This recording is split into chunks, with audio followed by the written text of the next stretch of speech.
Friends and welcome to the exams made simple, and we are back again with the Hindu complete newspaper analysis for 26th of February 2019. तो 26 फरवरी 2019 का news analysis देखते हैं. Before we start, these are the questions for you today. The first question is which of the following comes under RTI यानी कि right to information के अंतर्गत इनमें से कौन कौन सी चीजें आती हैं. फर्स्ट इज EVM यानी कि electronic voting machine. Second is unaided religious trust. Third is supreme court या fourth is Jammu and Kashmir bank. तो आपको बताना है इनमें से कौन कौन सी चीजें आती हैं.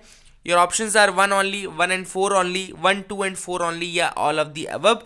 Question number 2 is recently Union Minister of State for Health launched the National Action Plan Viral Hepatitis at Mumbai to combat hepatitis and achieve countrywide elimination of which of the following hepatitis by 2030. तो इनमें से कौन से hepatitis का elimination चाहती है ये health ministry bye 2030. आपको बताना options are hepatitis A, hepatitis E, hepatitis C या hepatitis D. Question number 3 is recently hyper spectral imagery जो कि एक सर्वेलेंस प्रोग्राम है, एरियल सर्वेलेंस प्रोग्राम है. आपको बताना है किसका इनिशिएटिव है. Options are A ISRO, B DRDO, C Indian army या fourth D is Indian air force. तो these are the 3 questions for you today. Please do try to answer these questions in the comment section below. Now friends, let's start with the news analysis part. If you have the newspaper either in digital or physical format, please open that. We will be completing the newspaper together. हम साथ में complete कर लेंगे. The first news is regarding Prime Minister Modi opening the War Memorial. And बाकी सारा political issue था कि वो किस तरह से कैंपेनिंग कर रहे थे अपनी पार्टी की. लेकिन अपन देख लेते हैं कि वॉर मेमोरियल क्या है. National war memorial basically it has been inaugurated near the India Gate. और ये कहाँ पर है? ये न्यू दिल्ली में रहेगा. तो याद रखिएगा नेशनल वॉर मेमोरियल ये आपका कहाँ पे रहेगा? ये आपका न्यू दिल्ली में रहेगा. अगर आपसे कोई लोकेशन पूछता है तो you should be able to tell about the national war memorial. याद रखिएगा इंडिया गेट के समीप है and it is in New Delhi. तो national war memorial that is very important. उसके अलावा जो चीज़ें थी सारी पॉलिटिकल थी. Now let's come to the Oscars. Oscar award दे दिए गए हैं. तो बेस्ट फिल्म का अवार्ड जिसको मिला है वो है green book. Remember that the best film in the Oscars this was the 91st Oscar. Okay, तो याद रखिएगा ये 91st ऑस्कर था. और जो बेस्ट फिल्म थी वो थी ग्रीन बुक को दिया गया है. Best actor was Rami Malik and best actress was Olivia Coleman. Okay, so remember these names, Rami Malik and Olivia Coleman. Best film याद रखिएगा ग्रीन बुक थी. और एक सबसे इंपॉर्टेंट कैटेगरी जो इंडिया के बहुत क्लोज है that is the best documentary shot. Okay, the best short documentary was period end of sentence.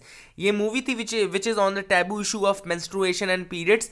Okay, उसके ऊपर ये मूवी बनाई गई थी. ना ये क्यों इंडिया के इतने करीब है? क्योंकि it was basically based on a village in Uttar Pradesh जिसको काथी खेरा बोलते हैं. Kathi Khera village in Hapur. Okay, that is very very important. Okay, याद रखिएगा it's a 26 minute documentary which is set in UP village जिसका नाम है Kathi Khera and Kathi Khera village in Hapur. Okay, that is very very important. याद रखिएगा यहाँ पर ये बेस्ड थी मूवी जिसका नाम है पीरियड एंड ऑफ सेंटेंस. नाम क्या है मूवी का? Period end of sentence. Okay, so basically this was there.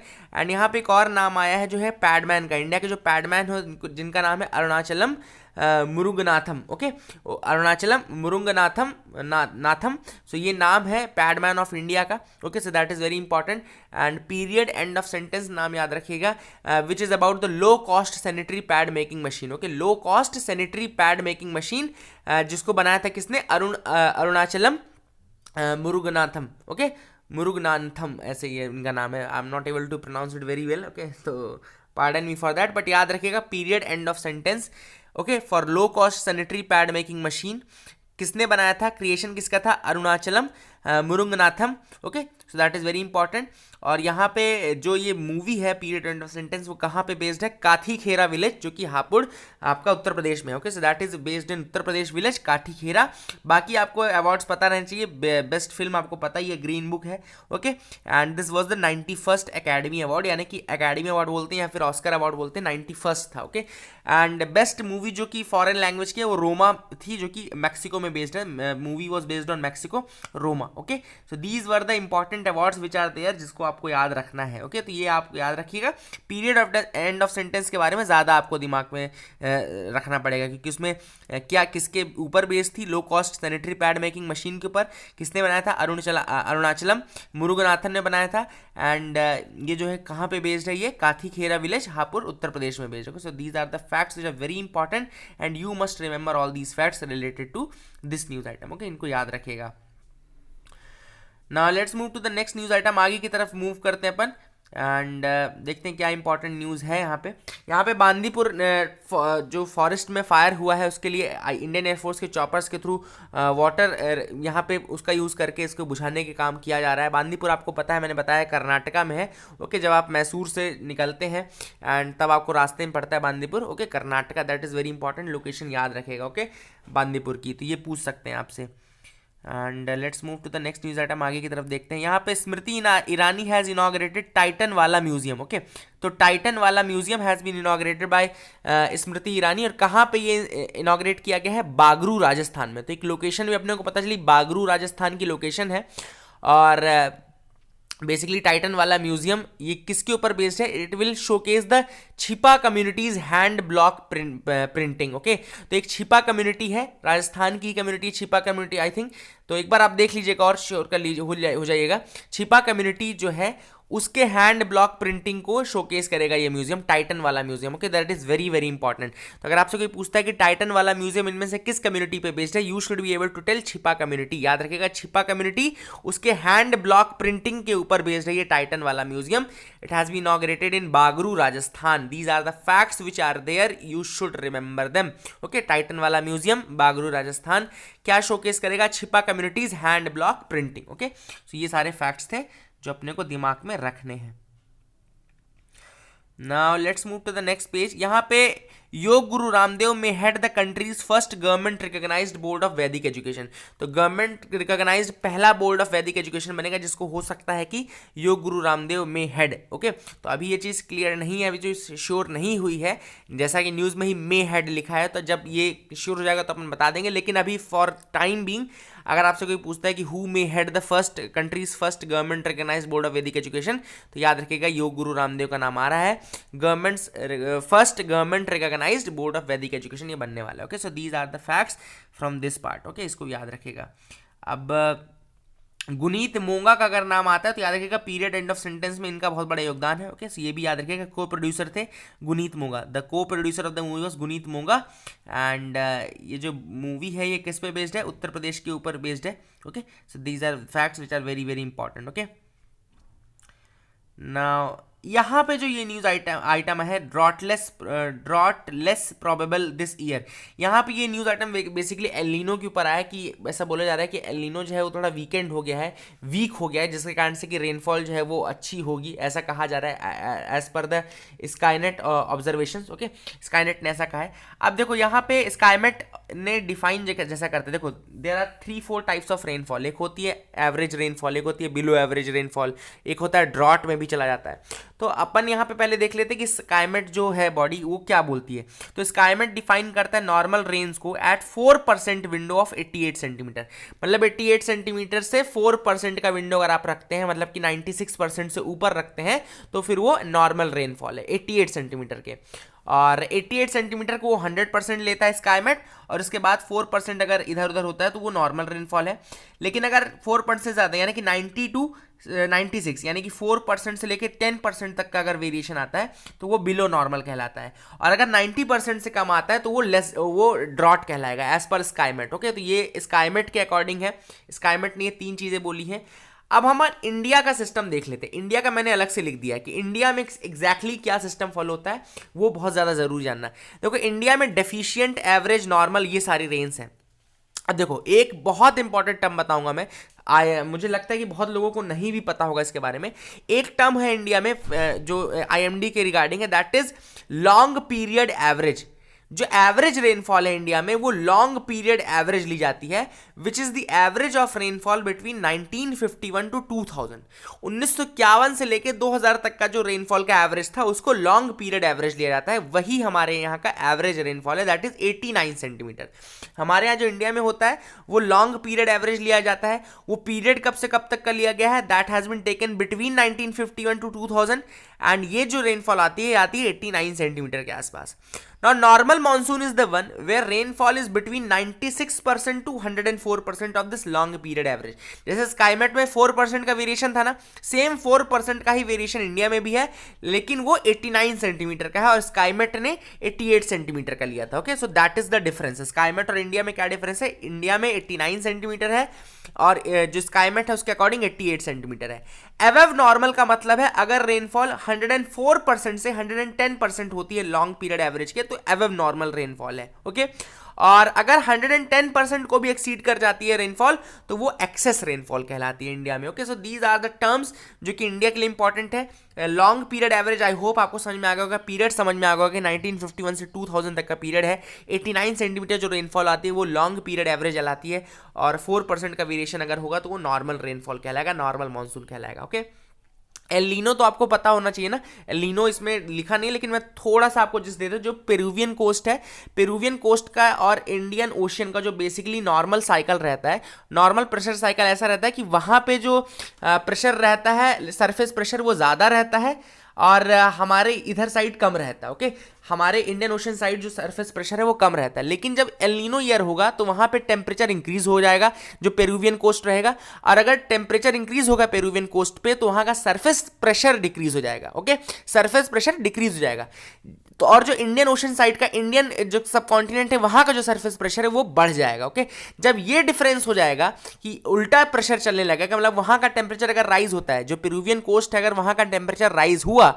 तो वहां का सरफेस प्रेशर घटा, हमारे इंडियन साइड पे सरफेस प्रेशर बढ़ जाएगा, तो जो नॉर्मल साइकिल थी उससे विंड मोशन आइदर रिवर्स हो जाती है। रिवर्स हो जाने से कारण क्या होता है, जो हमारे यहाँ बारिश होनी चाहिए वो फिर पेरुवियन कोस्ट में होती है और यहाँ की बारिश जो है वो वीक हो जाती है। Okay, the rainfall gets weakened in the Asian region, जो यहाँ का ऑस्ट्रेलिया इंडोनेशिया के बाद से जो रीजन आता है वहां पे रेनफॉल काफी वीक हो जाती है, और फॉरेस्ट फायर्स भी होते हैं, इंडोनेशिया में फॉरेस्ट फायर भी होते हैं। तो अगर आपसे एल नीनो का कोई इफेक्ट पूछे तो एक तो हमारी तरफ बारिश कम होती है, दूसरा की जो इंडोनेशिया रीजन है वहां पे फॉरेस्ट फायर्स भी बहुत ज्यादा होते हैं। ओके, तो ये सारी चीजें होती हैं, और जिस कारण से कि एल नीनो जो है वो काफी हमारे लिए बुरा माना जाता है, और इसका जो अपोजिट होता है वो लालीना होता है। ओके ओके, तो ये भी याद रखिएगा, एल नीनो लानीना, ये एनसो ऑसिलेशन में आप पढ़ेंगे जब आप एनसीईआरटी पढ़ रहे होंगे, एनसीईआरटी में काफी क्लियरली दिया हुआ है। ओके, तो ये मैंने आपको ओवरऑल समझा दिया कि नॉर्मल जो साइकिल है वहां टेम्परेचर कम रहता है पेरुवियन कोस्ट पे, लेकिन जब एल नीनो ईयर आता है तो वहां टेम्परेचर राइज हो जाता है। जब टेम्परेचर राइज होगा 1 to 1.5 डिग्री राइज करता है, जिसके कारण आपका वहां का सरफेस प्रेशर जो है वो डिक्रीज हो जाता है, बट जो इंडियन साइड है वहां पे सरफेस प्रेशर इंक्रीज हो जाता है। ओके, तो जो मोशन रहना चाहिए कि जो मानसून विंड वहां से इधर आनी चाहिए वो आइदर रिवर्स हो जाती है या फिर वीक हो जाती है, जिसके कारण से हमारे यहाँ बारिश कम होती है। तो this is a very important phenomena, El Nino effect, जो कि इंपॉर्टेंट है। आई होप आपको क्लैरिटी भी आ गई होगी इस इफेक्ट के ऊपर। Okay, now let's come to the editorial section. The first is before eviction. Now this is on the Supreme Court's decision to evict those who have failed to make successful claim of their tenure under the Forest Right Act of 2006. Now Supreme Court ने recently order ये दिया था कि अगर आप अपने claim को proof नहीं कर पाते हैं कि आपके पास उस land का right है, तो फिर आपको वहाँ से evict कर दिया जाएगा। कल मैंने आपको बताया था कि ये जो claim है ये basically कौन देखता है, इसकी जो initiation की process है वो ग्राम सभा करेगी, उसके बाद सब डिविजनल कमेटी पे जाएगा और डिस्ट्रिक्ट कमेटी पे जाएगा अगर आप अपील करते हैं, अदरवाइज ग्राम सभा is responsible for that. Okay, तो ये चीज मैंने आपको कल बताई थी। नो ऑथर ने बेसिकली यहां पे बताया कि there is a dilemma of reconciling the inalienable tribal rights with the biodiversity conservation. Okay, मतलब कि ट्राइबल राइट्स को और बायोडायवर्सिटी कंजर्वेशन को एक साथ नहीं कर पा रहे हैं, और ये डिलेमा फेस कर रही, गवर्नमेंट भी फेस कर रही है। नाउ जो फॉरेस्ट राइट एक्ट 2006 का था, that was particularly aimed to make tribal partners in conservation project. Okay, तो कंजर्वेशन के लिए ट्राइबल पार्टनर्स बनाने की बात की गई थी under the forest right act of 2006। मतलब कि जो ट्राइबल्स हैं वही कंजर्वेशन भी करेंगे और वही ओन करेंगे, वहां के जो फॉरेस्ट राइट्स हैं, जो लैंड है वहां का वो ओन करेंगे। तो बेसिकली इसके रिगार्डिंग ये बनाया गया था forest right act of 2006, but उसमें हमने देखा ये कि जो फॉरेस्ट राइट एक्ट है वो बहुत ज़्यादा तरीके से फॉलो नहीं हो रहा है इंडिया में आज भी, और जो ट्राइबल्स हैं they feel cheated. Okay, because of the procedural flaws they feel cheated. यही चीज़ मैंने आपको ज़ाज़ा कमेटी रिपोर्ट में भी बताई थी कि ज़ाज़ा कमेटी रिपोर्ट ने भी यही चीज़ बोली है। ओके, कि जो ट्राइबल्स हैं उनके राइट्स को ले लिया जाता है, छीन लिया जाता है because of the procedural flaws, और गवर्नमेंट जो है उनको फंसा लेती है, फिर उसके बाद उनके राइट्स को छीन लेती है। ना ऑथर ने कहा है कि जब तक हम देखो उनको हटाने से पहले we should be sure enough कि वहाँ कोई प्रोसीजरल फ्लॉज नहीं थे। ओके, पहली चीज़ तो उनको एविक्ट करने से पहले हमको देख लेना चाहिए कि जो लोग अपने राइट्स प्रूफ नहीं कर पाए हैं, कहीं ऐसा तो नहीं कि there were some procedural flaws जिसके तहत वो फंस गए हों और they are not able to prove their rights. दूसरी चीज़ हमको ये देखना चाहिए कि जो the forest areas have shrunk to about 5% of the land in protected areas. क्यों? Because of the increasing human pressure, जैसे कि वहाँ पे रोड्स बनने लगी हैं और वहाँ वहाँ पे डैम्स बनने लगे हैं, जो पॉपुलेशन है उसको वहाँ पे सेटल किया जा रहा है, और बहुत सारा पोचिंग के कारण भी वाइल्ड लाइफ का नुकसान हो रहा है। तो कहीं यहाँ पे उन ट्राइबल्स की कोई गलती नहीं है, all these things are not the faults of the tribals. फिर इसकी सजा वो ट्राइबल्स क्यों भोगे, this is what the author is saying. Third चीज जो ऑथर बोल रहा है, बेसिकली बोल रहा है कि अगर आप उनको डिस्प्लेस करते हैं, if you are evicting them, then please at least give them resettlement और रिहेबिलिटेशन। उनको रहने के लिए रीसेटलमेंट की जगह जरूर प्रोवाइड करिए। अगर आप फाइनली उनको एविक्ट करते हैं तो at least give them the space for resettlement और rehabilitation. These are the points which have been mentioned by the author। ये सारे कुछ सजेशंस है जो ऑथर ने दिए हैं। Now the lead article basically Suhasini Haider का है, that is very important, काफी ज्यादा अच्छा आर्टिकल था, and it is on the failed idea of diplomatically isolating Pakistan. जो हमारा आइडिया था कि हम डिप्लोमेटिकली पाकिस्तान को आइसोलेट कर दें इंटरनेशनल लेवल में, वो फेल हो चुका है कहीं ना कहीं। ऑथर ने ऐसा क्यों कहा है, क्योंकि रिसेंटली जो मोहम्मद बिन सलमान का विजिट था टू द पाकिस्तान, वो दिखाता है कि कहीं ना कहीं हम उनको डिप्लोमेटिकली आइसोलेट करने में सफल नहीं हो पाए हैं, और अभी भी इंटरनेशनली जो पाकिस्तान है उसके वही पार्टनर्स हैं, वो पार्टनर्स उसी तरीके से हैं। थोड़े बहुत इक्का दुक्का लोग हैं जो उनका अपोज कर रहे हैं, बट ओवरऑल लोग उनके फेवर में अभी भी हैं। ओके, वो डिप्लोमेटिकली आइसोलेट नहीं हुए, मतलब कि ऐसा नहीं है कि कोई कंट्री उनके साथ डिप्लोमेटिक टाइज तोड़ रही है, ये सारी कुछ चीजें कुछ भी नहीं हो रही है, तो फिर कहां हमारे एफर्ट्स सक्सेसफुल हुए। तो this is what the author has been saying that. Okay, now author is saying again one thing that हमको क्या करना है कि हमको और ज़्यादा प्रेशराइज करना चाहिए। Okay, we should pressurise them more. और जैसा कि ऑथर ने एक और पॉइंट ये कहा है कि जैसे कि यूएसए कभी सफल नहीं हो पाया हमको प्रेशराइज करने में, तो क्या हम सफल हो पाएंगे दूसरी कंट्रीज को प्रेशराइज करने में कि वो डिप्लोमेटिक टाइज तोड़ दें। जैसे कि यूएसए प्रेशराइज करता था इंडिया को कि वो ईरान के साथ, रशिया के साथ टाइज तोड़ दे, लेकिन क्या हमने कभी तोड़ा, नहीं तोड़ा, तो हम कैसे एक्सपेक्ट कर सकते हैं कि दूसरी कंट्रीज पाकिस्तान के साथ टाइज तोड़ देंगी। ओके, ना ऑथर ने कुछ सजेशंस दिए हैं कि कैसे डील करें पाकिस्तान के साथ। The first suggestion is that you should form a coalition against terrorism that is emanating from Pakistan. Pakistan से फैलने वाले टेररिज्म के अगेंस्ट आपको कोलिएशन बनाना चाहिए, और उस कोलिएशन को एक्सप्लिसिटली आपको बताना चाहिए कि ये कोलिएशन जो है ये बेसिकली उन कंट्रीज का कोलिएशन है जो कि परेशान है because of the terrorism that is coming from Pakistan. और उसमें जो मेंबर्स रहेंगे वो आपके हो सकता है बांग्लादेश रहे, अफगानिस्तान रहे, ईरान रहे, वो आपके मेंबर्स रहेंगे। तब जाके इंटरनेशनल लेवल में एक ऐसी बॉडी रहेगी जो कि पाकिस्तान के टेररिज्म के अगेंस्ट एक बॉडी बनी होगी, तो उसका इफेक्ट होगा। तब जाके इंटरनेशनल कम्युनिटी जो रहेगी हो सकता है उसका सपोर्ट करे, और अगर उस कम्युनिटी का सपोर्ट आता है तो कहीं ना कहीं पाकिस्तान को हम आइसोलेट करने में सफल हो पाएंगे। Okay, so basically the first suggestion is that India should form a coalition against terrorism emanating from Pakistan, और उसमें ईरान, अफगानिस्तान, बांग्लादेश जैसी कंट्रीज को मेंबर रखा जाए, और उसके बाद उसको इंटरनेशनली आप उसको प्रमोट करिए। सेकंड है that India must focus on the case against Masood Azhar. जो मसूद अजहर का केस है उसके अगेंस्ट इंडिया फोकस करना चाहिए, क्योंकि हिज रिलीज आफ्टर जो इंडिया में एक्सचेंज हुआ था, होस्टेज रखा गया था IC 814 फ्लाइट के बाद, तब उसको रिलीज किया गया था। और इस बेसिस पे उस केस को और ज्यादा आगे बढ़ाना चाहिए कि यार ये सारी एक्टिविटीज क्या प्रूफ नहीं करती कि ही इज अ टेररिस्ट, और क्यों उसको अभी भी टेररिस्ट घोषित नहीं किया गया है, इंटरनेशनल टेररिस्ट, ग्लोबल टेररिस्ट क्यों नहीं घोषित किया गया है। This is the second issue that author ने कहा है कि आप पहले ये चीज प्रूव करो मसूद अजहर को, और पाकिस्तान ने जो उसको पनाह दे रखी है उससे उसको कहीं ना कहीं बाहर निकाल के उसको पनिशमेंट दो। Third is India must prepare for push back from Pakistan.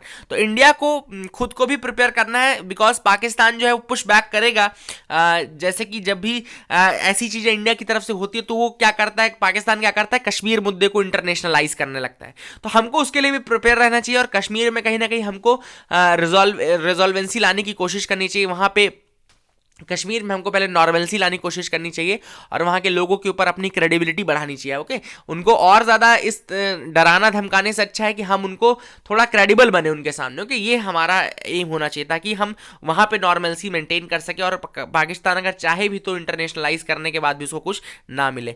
Basically fourth point is that instead of priding itself on extracting statement of condemnation from various government. देखो बाकी गवर्नमेंट्स क्या कर रहे हैं कि बहुत कड़ी निंदा कर रही हैं। कड़ी निंदा से क्या होगा, कड़ी निंदा नहीं चाहिए हमको। ओके, पाकिस्तान के एक्ट के लिए कड़ी निंदा नहीं चाहिए। तो देयरफॉर ऑथर ने कहा है कि हम जो प्राउड फील करते हैं ना बार बार कि यार देखो उस कंट्री ने कड़ी निंदा की इस चीज की, इसके जगह हमको ये करना चाहिए कि वो जो कंट्रीज हैं वो जैश ए मोहम्मद और लश्कर तैयबा को परमानेंटली वहां पे शट डाउन करने की बात करें, और वो एक स्टार्ट करे, मुहिम स्टार्ट करे कि जो पाकिस्तान है वो भी इस चीज को एक्सेप्ट करे। ओके, तो बेसिकली वहां प्रेशराइज करने की बात है, ना कि ये सिर्फ कड़ी निंदा से कुछ नहीं होता।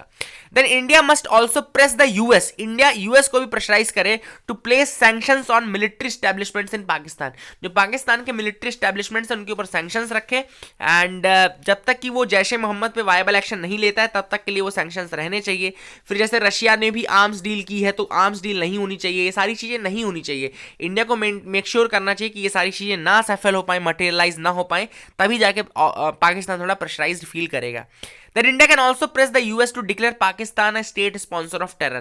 पाकिस्तान को स्टेट स्पॉन्सर ऑफ टेरर घोषित करना चाहिए यूएसए को, and India can press USA to declare Pakistan as state sponsor of terror. तब जाके पाकिस्तान को पता चलेगा और इंटरनेशनल कम्युनिटी भी अगर यूएसए बोलेगा तो जरूर साथ आएगी। ओके, और हमको यही सारी चीजें करने की कोशिश करनी चाहिए। बार बार ऑन एंड ऑफ पॉलिसी से कुछ नहीं होगा। हमको ये जो P5 है और इन सबको है, इन सब के सामने हमको ये चीज बोलनी पड़ेगी, जो यूएसए, यूके, रशिया, फ्रांस और चाइना जो बड़े पावर्स हैं उनका सपोर्ट लेना चाहिए। अगर चाइना का सपोर्ट ना भी मिले तो एटलीस्ट जो बाकी के 4 कंट्रीज हैं उनके सामने हमको ये चीज कहनी चाहिए कि वो स्टेट स्पॉन्सर ऑफ टेरर घोषित करे, तब जाके चाइना को भी हो सकता है थोड़ी अकल आए। Okay, so these are the suggestions from Suhasini Haidar regarding this India Pakistan issue. Now pre-poll gambit, basically अभी recently there has been a decision taken by GST Council to reduce the GST rates on under construction properties. जो under construction properties हैं उनका जो GST rate है वो decrease कर दिया गया है।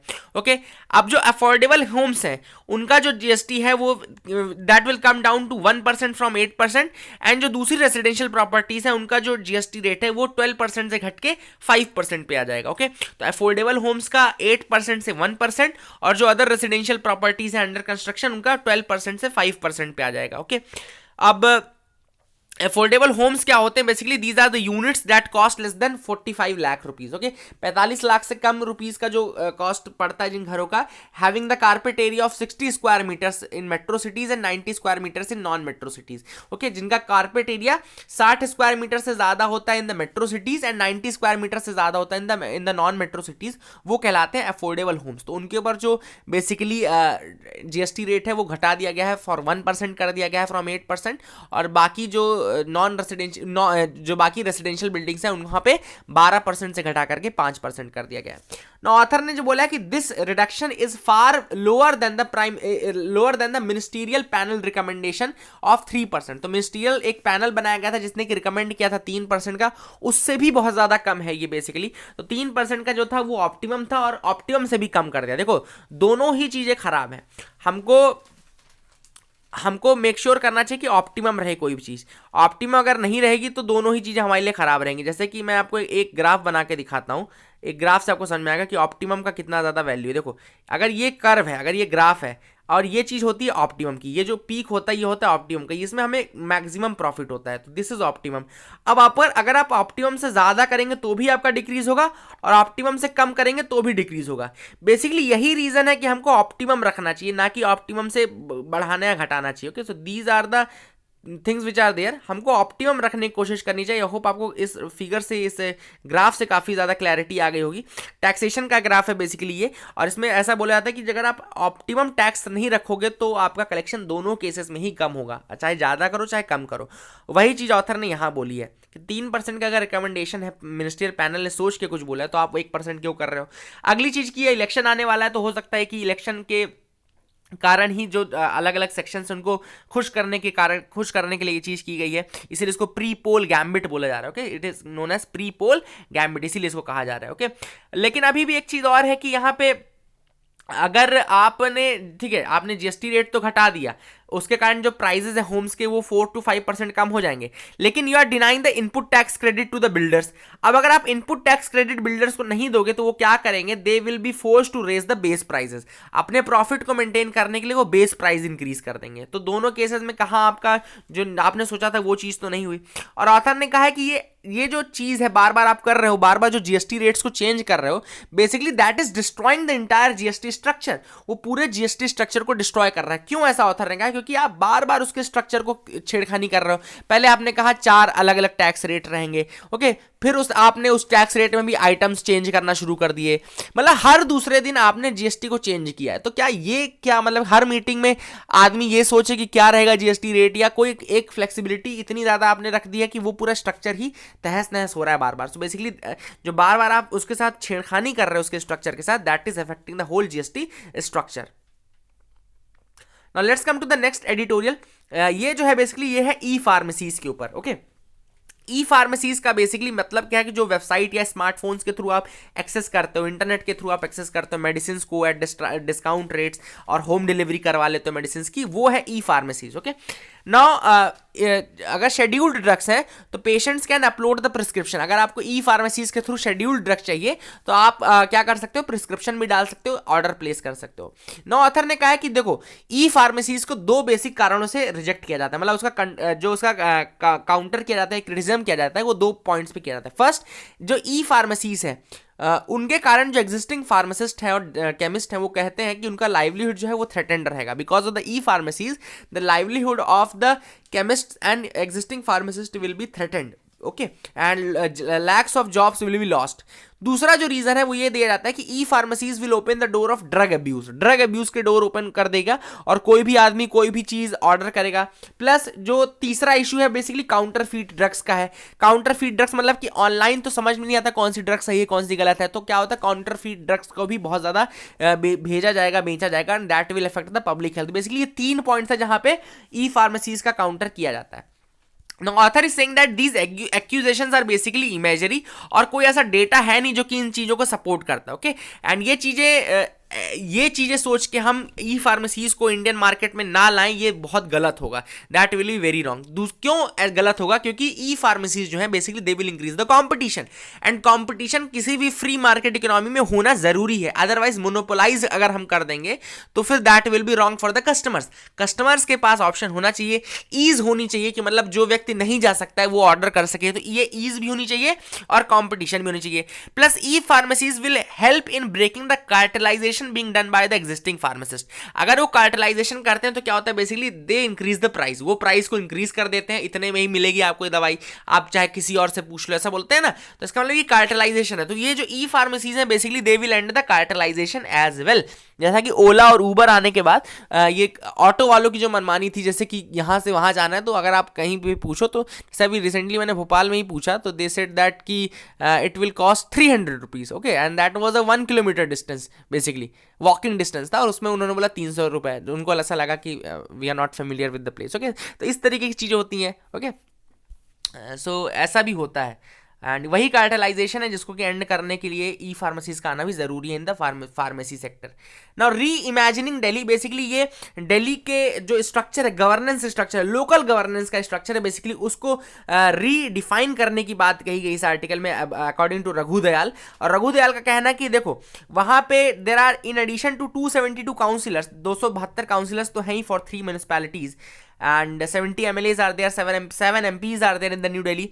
फिर उसके बाद वहां पे लुटियंस जोन के लिए अलग से एक दिल्ली म्युनिसिपल काउंसिल है, then there is a cantonment board is also there, and union government तो कंट्रोल करता ही है लैंड एंड पुलिसिंग को, ओके। तो बेसिकली ये सारी चीजें हैं जो कि गवर्नेंस कर रही है over new Delhi. Cantonment board भी है, लुटियंस जोन के लिए अलग से दिल्ली म्युनिसिपल काउंसिल भी है, म्यूनिसपैलिटीज है 3, 70 MLA है, 7 MP है, इसके अलावा आपका दिल्ली गवर्नमेंट जो सेंट्रल गवर्नमेंट है वो कंट्रोल करती है लैंड और पुलिसिंग को। There are too many intervening institutions and बहुत सारे ओवरलैपिंग ज्यूरिसडिक्शंस है। तो ऑथर ने कहा जो प्रॉब्लम है बेसिकली गवर्नेंस के साथ वो ये है that there are too many intervening institutions, बहुत सारे इंस्टीट्यूशंस है जो कि इंटरवीन और इंटरफेयर करते हैं, प्लस उनके ओवरलैपिंग ज्यूरिसडिक्शन है, मतलब कि सबके काम भी लगभग कहीं ना कहीं मिलते हुए हैं, ओके।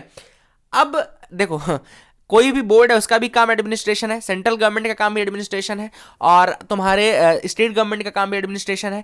अब ये सारी चीज़ों का काम अगर एडमिनिस्ट्रेशन है तो फिर कहाँ से कौन प्रॉपरली फंक्शन करेगा, ये चीज़ ये डिफाइन करना, ये वाटर टाइट सेपरेशन रखना बहुत कठिन हो जाता है, और इस कारण से जो आउटकम आते हैं वो सब ऑप्टिमल और बिलो पार परफॉर्मेंस होती है फिर वहाँ की, क्योंकि जब सब कुछ कर रहे हैं, हर बॉडी वहीं पर काम कर रही है, तो वो फिर एक तरह से खिचड़ी बन जाती है, that is not very good.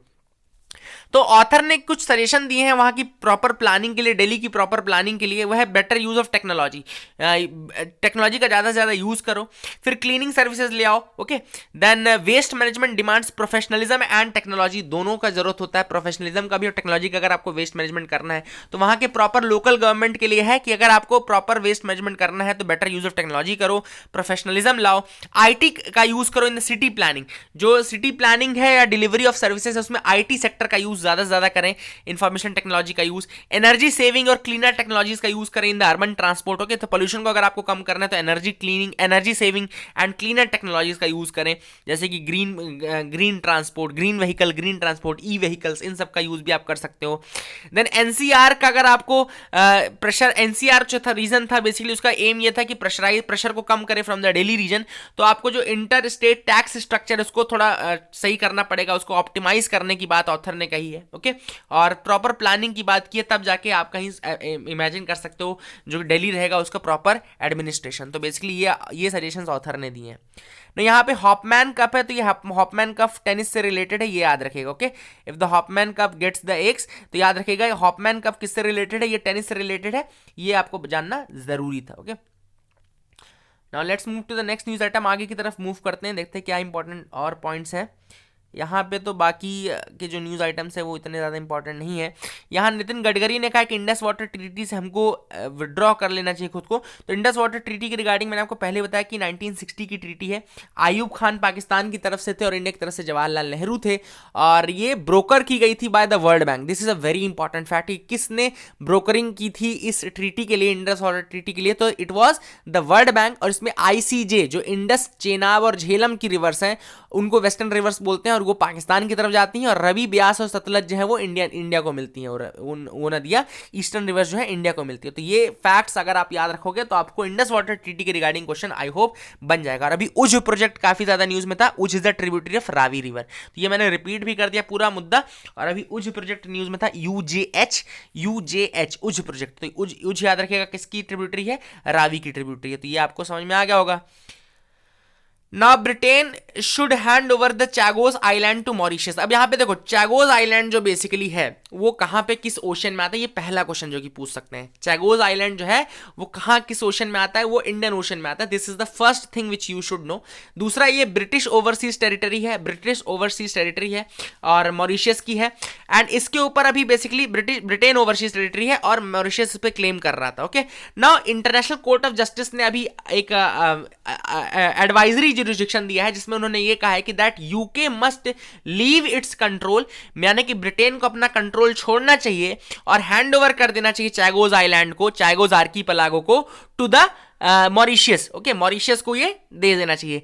Then it will complete the जो डीकोलोनाइजेशन की प्रोसेस थी मॉरिशस की, वो कंप्लीट हो जाएगी। If Britain hands over this Chagos island to the Chagos Island to your Mauritius, then it will complete the decolonization process. Decolonization मतलब देखो colonisation क्या था कि जब ब्रिटेन दूसरी कंट्रीज के ऊपर अपना आधिपत्य जमाने लगा, कॉलोनी बनाने लगा, तो उसको कॉलोनाइजेशन कहते हैं। और सेम जब वो कॉलोनीज छोड़ के जाने लगा तो उसको डीकोलोनाइजेशन कहते हैं। This has been asked in 2017 mains examination.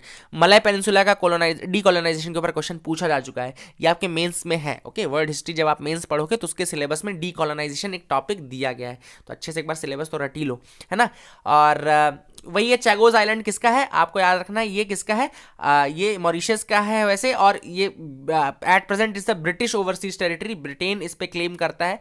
ICJ यानी कि इंटरनेशनल कोर्ट ऑफ जस्टिस ने डिसीजन ये दिया है कि that UK must leave its control, then it will have the complete decolonisation of Mauritius, okay. और यहीं पे एक मिलिट्री बेस, यूएसए का मिलिट्री बेस भी है, डियागो गार्सिया जिसका नाम है, okay. Diego Garcia is the US military base, याद रखिएगा डियागो गार्सिया आपका यहीं पे है, चैगोस आइलैंड के नीचे ही, जस्ट आप मैप में भी देख सकते हैं। इंडियन ओशियन, याद रखिएगा इंडियन ओशियन में है चैगोस आइलैंड। पूछ सकता है यूपीएससी इनमें से किस ओशियन में है, पैसिफिक, इंडियन, ये वो, तो याद रखिएगा इंडियन ओशन में है।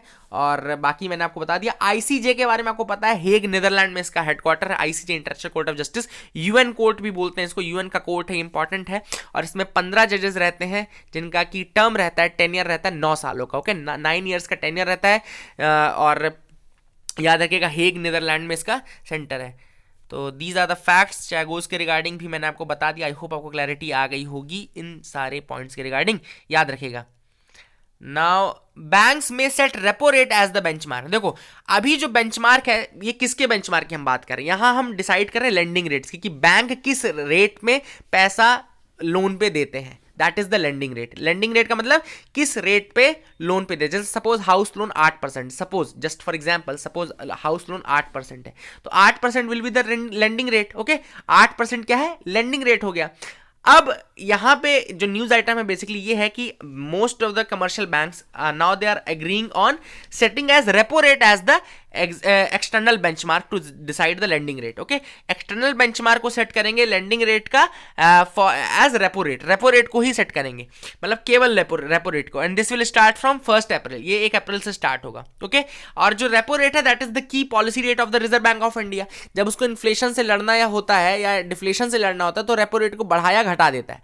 अगर वो रेपो रेट को बढ़ाता है, सपोज रेपो रेट को इंक्रीज करता है RBI, then what they expect, अगर वो इंक्रीज कर रहे हैं रेपो रेट को तो वो ये एक्सपेक्ट करते हैं कि बाकी के जो बैंक्स हैं वो भी अपने लेंडिंग रेट्स को इंक्रीज कर देंगे। और अगर वो रेपो रेट को डिक्रीज कर रहे हैं आरबीआई तो वो एक्सपेक्ट करते हैं कि जो बाकी के बैंक्स हैं वो भी रेपो रेट को, वो भी अपने लेंडिंग रेट को डिक्रीज कर देंगे। तो इसको बोलते हैं मॉनेटरी पॉलिसी ट्रांसमिशन। इसको क्या बोलते हैं, मॉनेटरी पॉलिसी ट्रांसमिशन, यानी कि आरबीआई ने जो चीज की वो दूसरे बैंक्स ने कितनी जल्दी अपने अंदर अपना ली, तो ये कहलाता है मॉनेटरी पॉलिसी ट्रांसमिशन। इंडिया में अगर आपने इकोनॉमिक सर्वे 2 सालों का पढ़ा हो पिछले, तो इंडिया की सबसे बड़ी प्रॉब्लम जो रही वो है इम्प्रॉपर मॉनेटरी पॉलिसी ट्रांसमिशन, यानी कि आरबीआई तो अपनी तरफ से बढ़ाता है घटाता है रेपो रेट, लेकिन उसके रिगार्डिंग जो बाकी के बैंक्स हैं वो लेंडिंग रेट्स को बढ़ाते या घटाते नहीं है। इस कारण से प्रॉपर जो मॉनेटरी पॉलिसी ट्रांसमिशन होना चाहिए वो नहीं होता है। तो अब वही 1 अप्रैल से शुरू किया जाएगा कि जो बैंक्स हैं बेसिकली वो रेपो रेट से ही अपने बेसिक जो लेंडिंग रेट्स हैं उनको सेट कर लेंगे एक्सटर्नल रेट्स को। और जो इंडिया में प्रॉपर अभी जो सिस्टम है बेसिकली वो marginal cost of fund MCLR जिसको बोलते हैं, marginal cost of fund based lending rate होता है, एमसीएलआर है marginal cost of fund based lending rate. इसमें भी रेपो रेट का यूज किया जाता है, याद रखिए इसमें भी रेपो रेट रहता है इंटरनली। अगर आप पूरा फॉर्मूला देखें तो काफी कॉम्प्लेक्स फॉर्मूला, उसमें रेपो रेट रहता है। Okay it is set as the benchmark for all the loan rates, लेकिन अब रेपो रेट को अलोन किया जाएगा एंड 1 अप्रैल से ये चीज करने की बात की गई है। और अगर लेंडिंग रेट्स को लिंक कर दिया गया रेपो रेट से, देन इट विल, जैसे ही रेपो रेट चेंज होगा तो इमीडिएट इंपैक्ट आपको दिखेगा बाकी के रेट्स में, जैसे कि होम लोन है, ऑटो लोन है, इन सब के रेट भी चेंज होंगे। तो अगर इन्फ्लेशन ज्यादा है तो आरबीआई क्या करता है कि इन्फ्लेशन अगर बहुत ज्यादा है तो आरबीआई क्या करता है, रेपो रेट को इंक्रीज कर देता है, ताकि बैंक्स हैं वो अपने लेंडिंग रेट को इंक्रीज कर दें, ताकि दूसरे लोग लोन ना लें और पैसा जो जनता के पास पैसा जो जा रहा है वो कम जाए, वो ज़्यादा ना जाए। ओके बेसिकली ये एम रहता है। और अगर इन्फ्लेशन कम है, इन्फ्लेशन कम होता जा रहा है और डिफ्लेशन की तरफ हम जा रहे हैं, तो आरबीआई क्या करता है कि रेपो रेट को डिक्रीज कर देता है, ताकि बाकी के बैंक्स अपने लेंडिंग रेट को डिक्रीज कर दें, ताकि ज़्यादा से ज़्यादा लोग लोन ले सकें और वहाँ पे पैसा उनके पास पहुँचेगा तो कंजम्पशन बढ़ेगा और फिर जो मार्केट है वो थोड़ा बूस्टअप हो जाएगा। तो बेसिकली ये चाहते हैं और इसी को बोलते हैं मॉनेटरी पॉलिसी ट्रांसमिशन, और ये इंडिया का पुअर है। इस कारण से 1 अप्रैल से अब क्या है, मॉनेटरी पॉलिसीज को जो रेपो रेट है उसको लिंक कर दिया जाएगा डायरेक्टली लेंडिंग रेट से, और तब जब रेपो रेट चेंज होगा तो डायरेक्ट लेंडिंग रेट्स भी चेंज हो जाएंगे। इस कारण से जो प्रॉपर मॉनेटरी पॉलिसी ट्रांसमिशन है वो हो पाएगा। So basically this is the aim, और ये सारी चीजें आई होप आपको समझ में आ गई होंगी। Okay so there has been a clarity, I hope clarity अब आपको समझ में आ गया होगा सारी चीज़ें। स्पोर्ट्स सेक्शन में है ये, बाकी न्यूज़ आइटम्स स्पोर्ट्स सेक्शन के हैं। सो ये नहीं कि मैं स्पोर्ट्स सेक्शन छोड़ रहा हूँ, जस्ट ये इंपॉर्टेंट है नहीं इसलिए मैं भी छोड़ रहा हूँ। अब यहाँ पे एक बहुत इंपॉर्टेंट कॉन्सेप्ट आया है, very important concept, that warming imperils cloud that deter hot house conditions. Okay hot house मतलब बहुत ज़्यादा टेम्परेचर का इंक्रीज हो जाना। ओके हॉट हाउस अर्थ बोलते हैं उसको, बहुत ज़्यादा जब टेम्परेचर इंक्रीज हो जाता है 8-9 डिग्री सेंटीग्रेड इंक्रीज हो जाता है उसको हॉट हाउस कंडीशन बोलते हैं। ओके अब बेसिकली मैरीन क्लाउड्स जो होते हैं, जो आपका ओशंस के ऊपर और मैरीन क्लाउड होते हैं, they protect us from the hot house earth. Okay तो वो हमको प्रोटेक्ट करते हैं from becoming an hot house earth marine clouds. अब what they do, they basically reflect the sunlight back into space. Okay वो reflect कर देते हैं, कुछ क्लाउड ऐसे होते हैं जो कि मैरीन क्लाउड्स होते हैं, वो रिफ्लेक्ट कर देते हैं सनलाइट को back into the space. Okay लेकिन अगर CO2 का एमिशन ज्यादा हो जाए, अगर CO2 एटमॉस्फेयर में ट्रिपल हो जाए तो ये जो क्लाउड्स हैं ये वैनिश हो जाएंगे। If the CO2 level is tripled in the atmosphere then these clouds will vanish. और अगर एक बार ये क्लाउड्स वैनिश हुए तो जो अर्थ है वो हॉट हाउस कंडीशन में कन्वर्ट हो जाएगी। ओके इनको बोलते हैं stratocumulus clouds. Okay stratocumulus clouds they cover 20% of the sub tropical oceans, okay 20% of the sub tropical oceans cover करते हैं। स्ट्रेटो क्यूमुलस क्लाउड बोलते हैं इसको, stratocumulus cloud. And when they disappear earth warms dramatically, earth will warm dramatically, 8 से 9 degree temperature increase हो जाएगा और इस कारण से जो कंडीशन हो जाएंगी वो हॉट हाउस अर्थ में कन्वर्ट हो जाएंगी। It could melt the polar ice and lift the sea levels by 10 of metres, 10 metre से ज्यादा सी लेवल को इंक्रीज कर देगा। और जितने भी आपके ओशियन कंट्रीज हैं, ओशियन जो लोकेशन है वो सारी कहीं ना कहीं डूब जाएंगे इसके अंदर। तो ये बहुत बड़ी बात है। और लास्ट टाइम जो टेम्परेचर इतना इंक्रीज हुआ था वो 50 मिलियन ईयर्स अगो हुआ था during the Eocene epoch. Okay, यहाँ पे लिखा हुआ है ईओसीन इपॉक के टाइम में ये चीज हुई थी। ओके, यहाँ पे आपको दिख रहा होगा ईओसीन इपॉक, इस टाइम में इतना ज्यादा टेम्परेचर इंक्रीज हुआ था। ओके, सो बेसिकली वही कंडीशन दोबारा ना हो, इस कारण से हमको ये प्रिवेंट करना है कि इतना ज्यादा CO2 एमिशन ना हो, ताकि एटमॉस्फेयर में अगर CO2 ट्रिपल हो गई तो ये क्लाउड्स जो स्ट्रैटोक्यूमुलस क्लाउड्स हैं, मैरीन क्लाउड्स हैं, बेसिकली दे विल डिसअपीयर। और अगर ये डिसअपीयर हुए तो earth will convert into hot house earth. Okay, hot house earth बोलते हैं इसको। So these are the news items from the day friend. I hope you liked our video. Please do like and subscribe, keep loving us, keep sharing us. Thank you and have a nice day.